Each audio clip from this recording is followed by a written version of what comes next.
صحيح، للاسف صحيح. المجلس الوطني الانتقالي من 94 97 كان برئاسه القادر بن صالح، كان فيه اعضاء يعني كان فيه اعضاء بارزين، ونقطه يعني المهام السياسيه. شكون هاد الاعضاء يعني؟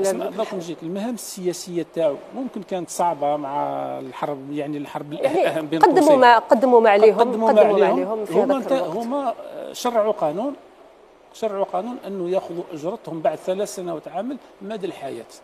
هما اللي داروا القانون، داروا القانون وجوزوا القانون. ويبقى نقطة سوداء في النقطة نتكلم على المهمة اللي قاموا بها، اللي هي مهمة وطنية. هذاك الوقت يقولوا إنقاذ الجمهورية، مهمة وطنية، وقدموا يعني نفوسهم وفي المجلس وعملوا من أجل إنقاذ الجمهورية. لكن بقاو داروا قانون خاص بهم أنه الأجرة تاعهم تبقى مدى الحياة، مع العلم مع الزيادات يعني اللي يديه البرلماني اليوم حتى كزيادة، يعني الأجرة تاعهم تعادل أجرة البرلمان حاليا. تفوق حل مدى الحياة، يعني يعني تقريبا هكذا، تقريبا 41 مليون. من 94 هما يخلصوا 40 مليون. لا من 97 كانت الأجرة شوي ناقصة. الآن النائب اللي يدي 40 مليون هما ثاني يتحصلوا على 40 مليون. كاين فيه أعضاء، كان فيها جمال ولد عباس، كاين زبيدة عسول، كاين سجيلة لسفيان.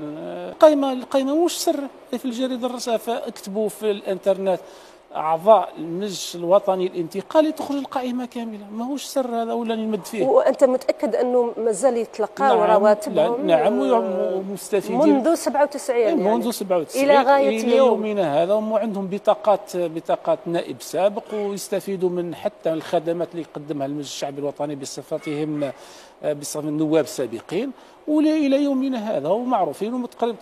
تقريبا نقول 95 فيهم كل ما زالوا احياء بصحتهم، وما زالوا ان شاء الله يزيدوا يخلصوا.